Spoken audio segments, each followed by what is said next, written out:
Hello दोस्तों, आज हम लोग पढ़ेंगे क्लास 7th की पॉलिटी के एनसीईआरटी का चैप्टर नंबर 6। इससे पहले 5 चैप्टर हो चुके हैं, तो जिनने भी वो ना देखा हो, इसी चैनल में प्लेलिस्ट बनी हुई है, तो प्लेलिस्ट में जाके आपको सारे चैप्टर, सारे वीडियो मिल जाएंगे, वहां से आप कंप्लीट कर सकते हैं। आज हम लोग 6वां चैप्टर अपना शुरू करते हैं, जिसका नाम है संचार माध्यमों को समझना। ठीक, तो इसमें हम संचार माध्यम जो जो होते हैं, साइबर कैफे और इंटरनेट, इन सब चीजों के बारे में समझेंगे और जानेंगे। तो चलिए हम लोग शुरू करते हैं। टेलीविजन पर आपका पसंदीदा प्रोग्राम कौन सा है? रेडियो पर आपको क्या सुनना अच्छा लगता है? प्रायः आप कौन से अखबार या पत्रिकाएं पढ़ते हैं? क्या आप इंटरनेट पर सर्फिंग करते हैं? आपको उसमें सबसे उपयोगी क्या लगता है? क्या आप इस उस एक शब्द को जानते हैं जो प्रायः सामूहिक रूप से रेडियो, टीवी, अखबार, इंटरनेट और संचार के अन्य साधनों के लिए प्रयोग में लाया जाता है? यह शब्द है मीडिया। इस पाठ में आप मीडिया यानी संचार माध्यमों के बारे में विस्तार से पढ़ेंगे। आप जानेंगे कि यह कैसे काम करता है और कैसे हमारे प्रतिदिन के जीवन को प्रभावित करता है। क्या आप किसी एक ऐसी चीज को याद कर सकते हैं जो आपने इस सप्ताह संचार माध्यमों से सीखी हो? ठीक, तो ये एक जो है इसके बारे में जो कि एक समझ पैदा करने के लिए यहाँ पे ये पूरा पैराग्राफ दिया गया है। हम लोग देखते हैं आगे। स्थानीय मेले की दुकान से लेकर टीवी के कार्यक्रम तक जो आप देखते हैं, इन सबको संचार माध्यम यानी मीडिया कहा जा सकता है। मीडिया अंग्रेजी के मीडियम शब्द का बहुवचन है। ठीक, तो ये आपको ध्यान रखना है। और इसका तात्पर्य उन विभिन्न तरीकों से है जिनके द्वारा हम समाज में विचारों का आदान प्रदान करते हैं। मीडियम का अर्थ है माध्यम। ठीक, क्योंकि मीडिया का संदर्भ संचार माध्यमों से है, इसलिए हर चीज जैसे फोन पर बात करने से लेकर टीवी टीवी पर शाम के समाचार सुनने तक को मीडिया कहा जा सकता है। ठीक, टीवी, रेडियो और अखबार संचार माध्यमों के एक ऐसे रूप है जिनकी पहुंच लाखों लोगों तक है, देश और विदेश के जन समूह तक है, इसलिए इन्हें जनसंचार माध्यम या मास मीडिया कहा जाता है। ठीक, तो यहाँ से आपको मास मीडिया क्या क्या होता है यहाँ से समझ में आ गया होगा। यहाँ पे अगर हम लोग देखें प्रश्न नंबर 70 पर दिए गए कोलाज में से संचार माध्यमों के 6 अलग अलग प्रकारों को काटिए, तो हम अभी इसको हम लोग देखते हैं। अब देखते हैं संचार माध्यम और तकनीक। आपके लिए संभवतः संचार माध्यमों के बिना अपने जीवन की कल्पना करना भी कठिन होगा, लेकिन केबल टीवी और इंटरनेट के विस्तृत उपयोग हाल ही में शुरू हुए हैं। इन्हें प्रचलन में आए अभी 20 वर्ष भी नहीं हुए हैं। जनसंचार माध्यमों के लिए प्रयोग में आने वाली प्रौद्योगिकी निरंतर बदलती रहती है। अखबार, टेलीविजन और रेडियो लाखों लोगों तक पहुंच सकते हैं क्योंकि इनमें एक विशिष्ट प्रकार की तकनीक का उपयोग किया जाता है। ठीक है, हम अखबारों और पत्रिकाओं की छपे हुए माध्यम के रूप में और टीवी तथा रेडियो की इलेक्ट्रॉनिक माध्यम के रूप में भी चर्चा करते हैं। आपके विचार में समाचार पत्रों को छपे हुए माध्यम क्यों कहा जाता है? आगे पढ़ने पर आपको पता चलेगा कि ये नाम संचार माध्यमों द्वारा प्रयोग में लाई जा रही तकनीक से संबंधित है। नीचे दिए गए चित्रों से आपको पता चलेगा कि पिछले सालों में जनसंचार माध्यम के इस्तेमाल में लाई जा रही तकनीक किस प्रकार बदली है और आज भी बदलती जा रही है। यहाँ पे हम लोग देखते हैं, तकनीक तथा मशीनों को बदलकर अत्याधुनिक बनाने से संचार माध्यमों को अधिक लोगों तक पहुंचने में मदद मिलती है। इससे ध्वनि और चित्रों की गुणवत्ता में सुधार आता है, लेकिन तकनीक इससे भी अधिक कुछ करती है। यह हमारे जीवन के बारे में सोचने के ढंग में परिवर्तन लाती है। उदाहरण के लिए, आज हमारे लिए टेलीविजन के बिना जीवन की कल्पना करना कठिन है। ठीक, जो कि एक सत्य बात है। और आगे यहाँ पे देखें, एक चित्रकार की नज़र में बाइबल के पहले पन्ने की छपाई करते हुए गुटेनबर्ग। ठीक, यहाँ पे जो बाइबल है उसकी छपाई कर रहे हैं, जो कि एक वो पवित्र बुक है, जैसे गीता है और कुरान है, वैसे जो क्रिश्चियन लोग हैं उनकी बाइबल है। अपने परिवार के बड़े लोगों से पूछिए कि जब टीवी नहीं था तब वे रेडियो पर क्या सुनते थे। उनसे पूछिए कि आपके क्षेत्र में पहले पहल टीवी कब आया था, केवल टीवी कब शुरू हुआ। ठीक, तो ये सब एक जानकारी की चीजें हैं जो कि बड़े लोगों से पूछ के पता चल सकती हैं। आपके पड़ोस में कितने लोग इंटरनेट का प्रयोग करते हैं? ऐसी 3 चीजों की सूची बनाइए जो संसार के किन्हीं अन्य भागों से संबंधित हैं और जिनके बारे में आपने टेलीविजन देखकर जाना है, मतलब आपने टेलीविजन में देखकर जाना है, वैसी चीजें आपको बतानी है। आगे देखें, टेलीविजन के कारण हम अपने आप को विश्व समाज का एक सदस्य समझने लगे हैं। टेलीविजन में प्रदर्शित चित्र सैटेलाइट और केबल की विस्तृत जाल के माध्यम से अत्यंत सुदूर क्षेत्रों तक पहुंचाए जाते हैं। इसके कारण हम संसार के अन्य भागों के समाचार और मनोरंजक कार्यक्रम देख पाते हैं। आप टीवी पर जो कार्टून देखते हैं वे अधिकांशतः जापान या संयुक्त राज्य अमेरिका के होते हैं। अब हम चेन्नई या जम्मू में बैठकर अमेरिका में फ्लोरिडा के समुद्री तूफान की छवियों को देख सकते हैं। टेलीविज़न ने दुनिया को बहुत पास ला दिया, जो कि हकीकत है। जो भी संचार के माध्यम होते हैं, टेलीविज़न है और जो मोबाइल है, इंटरनेट है, ये सब चीज़ें जो है ये दुनिया को एक दूसरे से जोड़ने का काम करती हैं। ठीक, यहाँ पे देखो तो 1940 के दशक में इलेक्ट्रॉनिक टाइपराइटर के आ जाने से पत्रकारिता की दुनिया में एक बड़ा बदलाव आया। तो अगर हम लोग देखें तो 1940 में जो इलेक्ट्रॉनिक टाइपराइटर है वो आ गया था। यहाँ देखें संचार माध्यम और जनसंचार द्वारा उपयोग में लाई जाने वाली विभिन्न तकनीकें अत्यंत खर्चीली हैं। जरा टीवी स्टूडियो के बारे में सोचिए, जहाँ पर समाचार वाचक बैठता है। इसमें लाइटें, कैमरे, ध्वनि रिकॉर्ड करने के यंत्र, संप्रेषण के लिए सैटेलाइट आदि हैं। इन सभी का मूल्य बहुत अधिक है। समाचार के स्टूडियो में केवल समाचार वाचक को ही वेतन नहीं दिया जाता, बल्कि और बहुत सारे लोग हैं जो प्रसारण में सहायक होते हैं। इसमें वे लोग सम्मिलित हैं जो कैमरे व प्रकाश की व्यवस्था करते हैं। जैसा कि आपने अभी पढ़ा, जनसंचार माध्यम निरंतर बदलते रहते हैं, इसीलिए नवीनतम तकनीक जुटाने पर भी बहुत धन व्यय होता है। इन खर्चों के कारण जनसंचार माध्यमों को अपना काम करने के लिए बहुत अधिक धन की आवश्यकता होती है। परिणामतः अधिकांश टीवी चैनल और समाचार पत्र किसी बड़े व्यापारिक प्रतिष्ठान का भाग होते हैं। यहाँ अगर हम लोग इस चित्र को देखें तो ये जो चित्र है, यह यंत्र टेलीविजन का प्रारंभिक रूप था। ठीक, तो आप देख सकते हैं टेलीविजन जब आई नहीं थी, उसका जो सबसे पहला जो वर्जन आया था वो इस तरीके का है कि यहाँ पे दिया गया है कि ये यहाँ पे कुछ देखे तो बटने टाइप की दी गई हैं और एक यहाँ पे स्क्रीन लगी हुई है। अपने इस आविष्कार के सामने बैठे हैं जॉन एल बेर्ड। इस यंत्र के द्वारा उन्होंने रॉयल इंस्टीट्यूट के समक्ष अपने आविष्कार का प्रदर्शन किया था। ठीक, तो ये जो नाम है जॉन एल बेर्ड, ये आपको याद रखना है और ये टेलीवाइजर, इसको भी ध्यान रखना है। आगे हम लोग देखें तो अपने प्री टीवी कार्यक्रम के दौरान विज्ञापित होने वाली 3 चीजों की सूची बनाइए। एक समाचार पत्र लीजिए और उसमें दिए गए विज्ञापनों की संख्या गिनिए। कुछ लोग कहते हैं कि समाचार पत्रों में बहुत अधिक विज्ञापन होते हैं। क्या आप सोचते हैं कि यह बात सही है? यदि हाँ तो क्यों?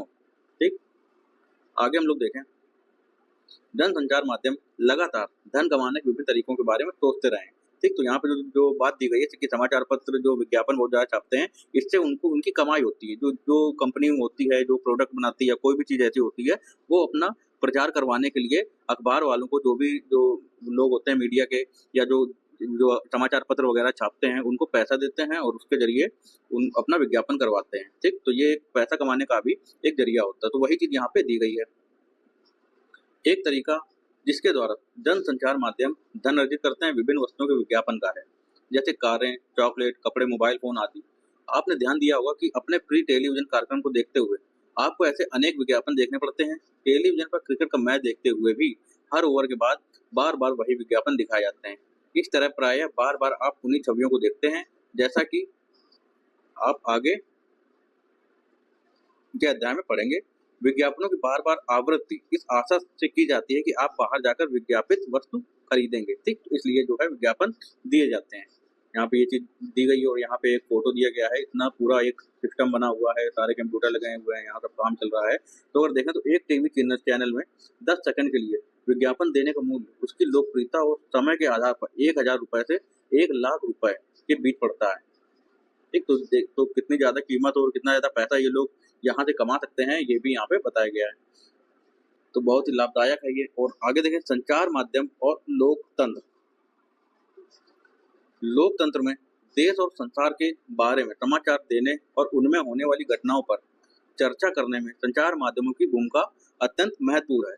उदाहरण के लिए संचार माध्यमों से नागरिक जान सकते हैं कि सरकार किस प्रकार काम कर रही है। यदि लोग चाहें तो इन समाचारों के आधार पर कार्रवाई भी कर सकते हैं। ऐसा वे संबंधित मंत्री को पत्र लिखकर, सार्वजनिक विरोध आयोजित करके, हस्ताक्षर अभियान आदि चलाकर सरकार से पुनः उसके कार्यक्रम पर विचार करने का आग्रह करके कर सकते हैं। जानकारी देने के संबंध में संचार माध्यम की महत्वपूर्ण भूमिका को देखते हुए यह आवश्यक है कि जानकारी संतुलित होनी चाहिए। आइए अगले पृष्ठ पर दिए गए एक ही समाचार के 2 भिन्न रूपों को पढ़कर समझे कि संतुलित संचार माध्यम का क्या तात्पर्य है। ठीक, तो यहाँ पे आपको बहुत ही ध्यान से पढ़ने और समझने की जरूरत है। और यहाँ पे कुछ चित्र दिए गए हैं अलग अलग पाठकों की पसंद को देखते हुए। छपाई वाले माध्यम कई तरह की जानकारियां उपलब्ध कराते हैं। ठीक, तो यहाँ पे कई सारे जो है यहाँ पे मैगजीन वगैरह है, आप देख सकते हैं। आगे अगर हम लोग पढ़ें तो यहाँ पे एक रिपोर्ट है, न्यूज ऑफ इंडिया की रिपोर्ट है। यहाँ पे है इंडिया डेली की रिपोर्ट। ठीक, प्रदूषण फैलाने वाले कारखानों पर वज्रपात, विरोधियों द्वारा चक्का जाम, यातायात रुका। यानी कि जो है जो प्रदूषण फैलाने वाले जो कारखाने वहाँ पे लोगों ने जो है वो किया है, एक पत्थरबाजी करी है, यानी कि वहाँ के जो लोगों को बंद कर दिया है, विरोध प्रदर्शन किया है उसके खिलाफ। ठीक, और यहाँ पे दूषण दिया है कारखानों के बंद होने से घोर अशांति। ठीक, तो ये अलग अलग टाइटल है, लेकिन जो टॉपिक है वो एक ही है। अगर टॉपिक हम लोग पढ़े हैं यहाँ पे, कारखानों के मालिकों और मजदूरों के हिंसात्मक विरोध ने आज शहर की गतिविधियों को रोक कर रख दिया। सड़कों पर वाहनों के विशाल जाम लगने के कारण लोग समय से अपने काम पर नहीं पहुंच सके। कारखाना मालिक और मजदूर सरकार के प्रदूषण फैलाने वाली इकाइयों को बंद करने के निर्णय का विरोध कर रहे हैं।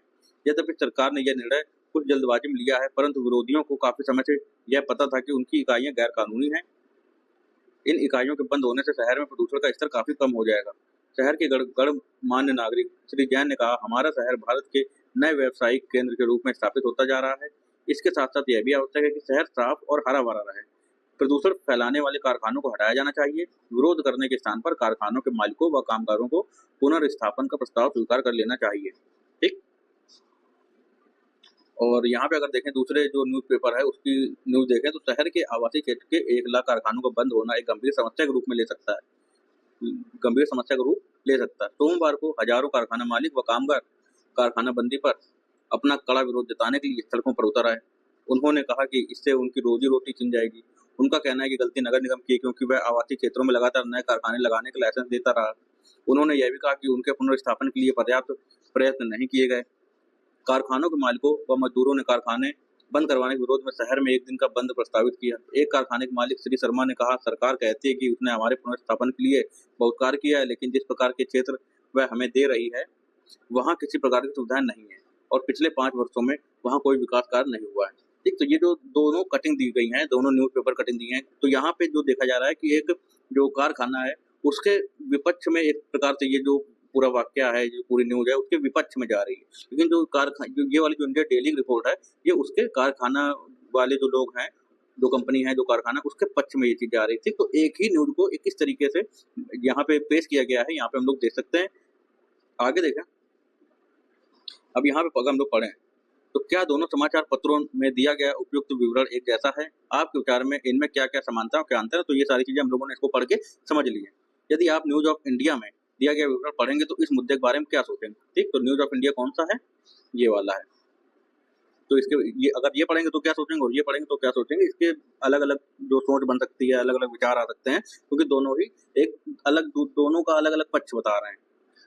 आगे देखें, वास्तविकता तो यह है कि यदि आप इनमें से केवल एक समाचार पत्र पढ़ेंगे तो विषय का एक ही पक्ष जान पाएंगे। यदि आपने न्यूज ऑफ इंडिया पढ़ा होता तो आपको विरोधियों की बातें व्यर्थ उत्पात लगती। ठीक, उनका यातायात व्यवस्था में बाधा उत्पन्न करना और अपने कारखानों से शहर में प्रदूषण फैलाते रहना आपके मन में उनकी बुरी छवि अंकित करता। दूसरी ओर यदि आपने इंडिया डेली पढ़ा होता तो आप जानते कि कारखाने बंद होने पर बहुत से लोग अपनी रोजी रोटी खो देंगे, क्योंकि पुनर्स्थापन के प्रयास अपर्याप्त हैं। इन दोनों में से एक भी विवरण संतुलित नहीं है। ठीक, तो हम लोगों ने देख लिया, एक जो है कारखाने बंद होने के पक्ष में दिखा रहा है और एक कारखाने बंद होने जो परेशानी आ रही है उसके पक्ष में जा रहा है। ठीक, तो संतुलित नहीं है ये। संतुलित रिपोर्ट वह होती है जिसमें किसी भी विषय पर हर दृष्टिकोण से चर्चा की जाती है, फिर पाठकों को स्वयं अपनी राय बनाने के लिए स्वतंत्र छोड़ दिया जाता है। संतुलित रिपोर्ट लिख पाना संचार माध्यमों के स्वतंत्र होने पर निर्भर करता है। स्वतंत्र संचार माध्यमों से तात्पर्य यह है कि उनके द्वारा दिए जाने वाले समाचारों को कोई भी नियंत्रित या प्रभावित न करे। समाचार का विवरण देने में कोई भी उन्हें निर्देशित न करे कि उसमें क्या सम्मिलित किया जाना है और क्या नहीं। लोकतंत्र में स्वतंत्र संचार माध्यमों का होना अत्यंत महत्वपूर्ण है। ठीक, तो यहाँ से हम लोगों ने इसको समझ लिया। जैसा कि आपने ऊपर पढ़ा, संचार माध्यमों द्वारा प्रदान की गई जानकारी के आधार पर ही हम नागरिकों के रूप में कार्रवाई करते हैं, इसलिए यह आवश्यक है कि यह जानकारी विश्वसनीय और तटस्थ हो। तथ्य तो यह है कि संचार माध्यम स्वतंत्र नहीं है। इसके मुख्यतः 2 कारण हैं। पहला कारण है सरकार का उन पर नियंत्रण। जब सरकार समाचार के किसी अंश, फिल्म के किसी दृश्य या गीत की किसी अभिव्यक्ति को जन समुदाय तक पहुंचने से प्रतिबंधित करती है तो इसे सेंसरशिप कहा जाता है। ठीक, तो सेंसरशिप का जो मतलब है वो आपको समझ में आ गया होगा। भारत के इतिहास में ऐसे समय भी आए हैं जब सरकार ने संचार माध्यमों के ऊपर सेंसर लगाया। इसमें सबसे बुरा समय था 1975 से 70 तक, जो कि आपातकाल का था। ठीक, तो ये जो डेट है, ये भी आपको जो फैक्ट है, ये आपको याद रखना। 1975 में इमरजेंसी लगाई गई थी, उस समय इंदिरा गांधी सरकार थी। आगे हम लोग देखें, सरकार यद्यपि फिल्मों पर तो निरंतर सेंसर रखती है, लेकिन वह संचार माध्यमों से दिखाए गए समाचारों में पूरी तरह ऐसा नहीं करती। सरकार द्वारा सेंसरशिप न होने पर भी आजकल अधिकांश समाचार पत्र संतुलित विवरण देने में असफल रहते हैं। आगे हम लोग यहाँ देखें, तो क्या आप ऐसा सोचते हैं कि किसी विषय के दोनों पक्षों को जानना महत्वपूर्ण है? क्यों? ठीक, मान लीजिए कि आप किसी समाचार पत्र के पत्रकार हैं। अब आप उपयुक्त दोनों विवरणों से एक संतुलित रिपोर्ट तैयार कीजिए। ठीक, तो ये एक समझ और दिमाग को डेवलप करना और दिमाग के विकास करने के ऊपर ये आधारित चीजें हैं। ये आप लिख के भी दे सकते हैं, और जरूर आप इसको ट्राई कीजिए, आप लिखिए इसको। ठीक, तभी जो है आपको बहुत अच्छी तरीके से लिखने की भी प्रैक्टिस होगी और समझ भी डेवलप होगी। आगे हम लोग देखें, टीवी हमारे साथ क्या करता है और हम टीवी के साथ क्या कर सकते हैं। बहुत से घरों में अधिकांश समय टीवी चलता ही रहता है। हमारे चारों ओर की दुनिया के बारे में हमारे बहुत से विचार, जो कुछ हम टीवी पर देखते हैं, उसी से बनते हैं। यह दुनिया को देखने वाली एक खिड़की की तरह है। आपके विचार में यह हमें कैसे प्रभावित करता है? टीवी में अनेक प्रकार के कार्यक्रम हैं। सास भी कभी बहू थी जैसे पारिवारिक धारावाहिक, खेल कार्यक्रम जैसे कौन बने करोड़पति, वास्तविक जीवन को दर्शाने वाले कार्यक्रम जैसे बिग बॉस, समाचार, खेल और कार्टून आदि। हर कार्यक्रम के पहले, बीच में और अंत में विज्ञापन होते हैं। क्योंकि टीवी का समय बहुत महंगा होता है, इसलिए केवल वे ही कार्यक्रम दिखाए जाते हैं जो अधिकतम दर्शकों को आकर्षित कर सके।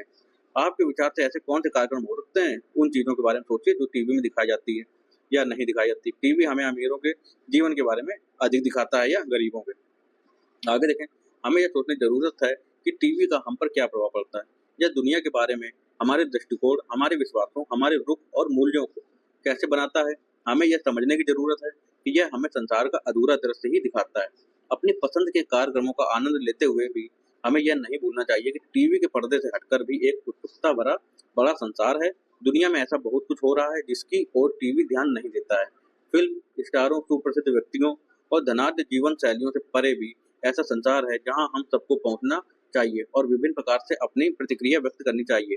हमें ऐसा सजग दर्शक बनना चाहिए जो कार्यक्रमों का आनंद भी ले और देखे गए और सुने गए प्रसंगों पर प्रश्न भी उठाए। ठीक, तो यहाँ पे जो ये पूरा यहाँ पे एक वाक्य दिया हुआ है, सेंटेंस पूरा है यहाँ पे, पैराग्राफ, इसको आप बहुत ही अच्छे तरीके से पढ़ लें, समझ लें, और इसको अगर आप लोग चाहें तो इसका स्क्रीनशॉट भी पूरा ले सकते हैं, क्योंकि ये जो यहाँ पे दिया गया है ये आपको ऐसे में बहुत ही ज्यादा मदद कर सकता है। ऐसे किसी भी तरीके से किसी भी एग्जाम में जहाँ पे ऐसे निबंध लिखने को आता है, टीवी, सोशल मीडिया या किसी और चीज के बारे में, तो आ सकता है। क्योंकि आजकल ऐसी चीजें चल रही हैं, सोशल मीडिया बहुत ही ज्यादा चल रहा है, और उससे जो चीजें हो रही हैं, विज्ञापन वगैरह और जो विवाद और जो भी मुद्दे उससे उठाए जा रहे हैं, तो उन सब चीजों के बारे में आप इसका एक एग्जाम्पल लेके उसको जो है वहां पे लिख सकते हैं, और उससे आपको बहुत ही अच्छे नंबर मिलेंगे। ठीक, तो ये जो है इसको बात बहुत ही अच्छे से आप पढ़ सकते हैं और समझ सकते हैं। आगे देखें, इसके कारण बहुत जटिल है। ठीक, जो समाचार पत्र संतुलित विवरण देने में असफल रहते हैं, इसके कारण बहुत जटिल हैं। संचार माध्यमों के विषय में शोध करने वाले लोगों का कहना है कि ऐसा इसलिए है क्योंकि संचार माध्यमों पर व्यापारिक प्रतिष्ठानों का नियंत्रण है। कई बार किसी विवरण के एक पक्ष पर ही ध्यान केंद्रित कराना इनके हित में होता है। संचार माध्यमों द्वारा निरंतर धन की आवश्यकता और उसके लिए विज्ञापनों पर निर्भरता के कारण भी उन लोगों के विरोध में लिखना कठिन हो जाता है जो विज्ञापन देते हैं। ठीक, जो विज्ञापन देते हैं उनके विरोध में लिखना कठिन हो जाता है। इसलिए व्यापार में गहन जुड़ाव होने के कारण अब संचार माध्यमों को स्वतंत्र नहीं समझा जाता। इसके अतिरिक्त संचार माध्यम किसी मुद्दे के खास पक्ष पर इसलिए भी ध्यान केंद्रित करते हैं क्योंकि इसे विश्वास है कि इससे विवरण रुचकर हो जाएगा। इसी तरह यदि वे किसी विषय पर जन समर्थन बढ़ाना चाहते हैं तो भी मुद्दे के एक पक्ष पर ही ध्यान केंद्रित करते हैं। आगे देखें, मसौदा तय किया जाना। ठीक, जो मसौदा है, जो ड्राफ्ट है, वो कैसे तय किया जाता है, किन घटनाओं पर ध्यान केंद्रित किया जाए, इसमें भी संचार माध्यमों की महत्वपूर्ण भूमिका रहती है। और इसी के आधार पर वह तय कर देते हैं कि क्या समाचार में दिए जाने योग्य है। उदाहरण के लिए आपके विद्यालय के वार्षिकोत्सव की खबर शायद समाचार में दिए जाने योग्य नहीं होगी, लेकिन यदि कोई प्रसिद्ध अभिनेता उसमें मुख्य अतिथि के रूप में आमंत्रित हो तो संचार माध्यमों की रुचि इसे समाचारों में सम्मिलित करने में हो सकती है। कुछ खास विषयों पर ध्यान केंद्रित करके समाचार माध्यम हमारे विचारों, भावनाओं और कार्यों को प्रभावित करता है और हमारा ध्यान उन मुद्दों की ओर आकर्षित करते हैं हमारे जीवन पर महत्वपूर्ण प्रभाव डालने और हमारे विचारों को निर्मित करने में मुख्य भूमिका होने के कारण ही प्रायः यह कहा जाता है कि संचार माध्यम ही हमारा मसौदा या एजेंडा तय करते हैं। ठीक, तो इनमें जो चीज़ें दी जाती हैं इनके द्वारा, समाचार पत्रों के द्वारा या मीडिया के द्वारा या सोशल मीडिया के द्वारा, ठीक उसके उसके कारण ही हमारी भावनाएँ और हमारे जो विचार हैं और हमारे जो कार्य हैं प्रभावित हो जाते हैं। तो बिल्कुल सत्य बात है ये। यहाँ पे देखें एक जो ऐड दिया गया है, यहाँ पे विज्ञापन दिया गया है डाउन टू अर्थ, और यहाँ पे कुछ पेप्सी और कोल्ड ड्रिंक की बोतलें लिखी गई, यहाँ पे दी गई हैं। तो ये एक प्रकार का विज्ञापन यहाँ पे दिया गया है। आगे देखें, अभी हाल ही में संचार माध्यमों ने कोला पेयों में कीटनाशकों का स्तर खतरे के स्तर तक बढ़े हुए होने की ओर हमारा ध्यान आकर्षित किया। किसने? संचार माध्यमों ने। उन्होंने कीटनाशकों के अत्यधिक मात्रा में होने की रिपोर्ट प्रकाशित की थी और इस तरह हमें कोला पेयों को अंतर्राष्ट्रीय गुणवत्ता और सुरक्षा मापदंडों के अनुसार नियमित रूप से नियंत्रित करने की आवश्यकता महसूस कराई। उन्होंने सरकार के दबाव के बावजूद निडरतापूर्वक घोषणा की कि कोला पीना सुरक्षित नहीं है। इस वृत्तांत को पेश करके संचार माध्यमों ने निश्चित रूप से हमारा ध्यान ऐसे विषय पर केंद्रित करने की कोशिश की है जिस पर यदि उनकी रिपोर्ट ना आती तो हमारा ध्यान भी ना जाता। ठीक, तो कुछ ऐसी चीजें होती हैं जिन पे उनके द्वारा ध्यान दिलाया जाता है स्वास्थ्य संबंधी जो जागरूकता फैलाने के लिए। ठीक, कई बार ऐसी घटनाएं हो जाती हैं जब संचार माध्यम उन विषयों पर हमारा ध्यान केंद्रित कराने में असफल रहते हैं जो हमारे जीवन के लिए महत्वपूर्ण हैं। उदाहरण के लिए, पीने का पानी हमारे देश की एक बड़ी समस्या है। प्रतिवर्ष हजारों लोग कष्ट सहते हैं और मर जाते हैं क्योंकि उन्हें पीने के लिए सुरक्षित पानी नहीं मिलता।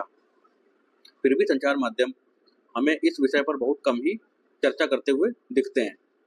एक सुविख्यात भारतीय पत्रकार ने लिखा है कि कैसे वस्त्रों को नया रूपाकार देने वाले डिजाइनरों ने फैशन वीक में धनवानों के समक्ष अपने नए वस्त्र प्रदर्शित करके सभी समाचार पत्रों के मुख्य पृष्ठ पर स्थान पा लिया, जबकि उसी सप्ताह मुंबई में अनेक झोपड़पट्टियों को गिरा कर दिया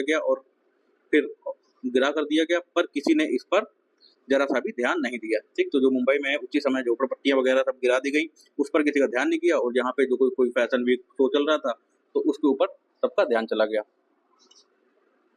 तो यहाँ पे जो जो फोटो है, यही फोटो उस अखबार छपी थी। संचार माध्यमों में फैशन शो बहुत लोकप्रिय हुए। संचार माध्यमों द्वारा एजेंडा तय करते हुए झोपड़पट्टियों के स्थान पर फैशन वीक की खबर देने से क्या नतीजा निकलता है? क्या आप किसी ऐसे विषय के बारे में जानते हैं जो आपको इसलिए महत्वपूर्ण नहीं लगा क्योंकि संचार माध्यमों में उसे दिखाया नहीं गया? ठीक, तो ऐसे भी कई चीजें होती हैं इसलिए महत्वपूर्ण नहीं लगती क्योंकि समाचार जो पेज हैं, समाचार अखबार हैं, उसमें दिखाया नहीं गया। यहाँ पे देखें, स्थानीय संचार के माध्यम, यह जानकर कि संचार माध्यम उन छोटे छोटे मुद्दों में रुचि नहीं लेंगे जिनका संबंध साधारण लोगों और उनके जीवन से है। इसीलिए कई स्थानीय समूह एवं स्वयं अपना संचार माध्यम प्रारंभ करने के लिए आगे आए हैं। कई लोग सामूहिक रेडियो द्वारा किसानों को विभिन्न फसलों के मूल्य के बारे में बताते हैं और उन्हें बीज तथा उर्वरकों के प्रयोग के बारे में परामर्श देते हैं। कुछ अन्य लोग काफी सस्ते और आसानी से मिल जाने वाले वीडियो कैमरे इस्तेमाल करके विभिन्न निर्धन समाजों के वास्तविक जीवन की स्थितियों पर डॉक्यूमेंट्री फिल्म बनाते हैं और कभी कभी तो इन गरीब लोगों को ही फिल्म बनाने के लिए कैमरे और तकनीकी ज्ञान का प्रशिक्षण भी देते हैं। दूसरा उदाहरण खबर लहरिया नामक एक समाचार पत्र का है जो उत्तर प्रदेश के चित्रकूट जिले की 8 दलित महिलाओं द्वारा हर 15 दिन में निकाला जाता है। स्थानीय बुंदेली भाषा में लिखित इस 8 पृष्ठ के समाचार पत्र में दलितों से संबंधित विषय, स्त्रियों के प्रति हिंसा और राजनीतिक भ्रष्टाचार से संबंधित रिपोर्ट होती है। इस समाचार पत्र के पाठक हैं किसान, दुकानदार, पंचायत के सदस्य, स्कूल के शिक्षक, वे महिलाएं जिन्होंने अभी हाल ही में पढ़ना लिखना सीखा है। ठीक, इस प्रकार की भी चीजें जो हैं, बहुत ही काम की चीजें भी लोग जो है उसको निकालते हैं। आगे अगर हम लोग पढ़ें, प्रजातंत्र के नागरिक के रूप में हमारे जीवन में संचार माध्यम बहुत महत्वपूर्ण भूमिका निभाते हैं क्योंकि संचार माध्यमों के द्वारा ही हम सरकार के कामों से संबंधित विषयों के बारे में सुनते हैं। संचार माध्यम निश्चित करते हैं कि किन बातों पर ध्यान केंद्रित किया जाना है और इस तरह वह एजेंडा निश्चित कर देते हैं। यदि कभी सरकार चाहे तो संचार माध्यम को किसी घटना की खबर छापने से रोक सकती है।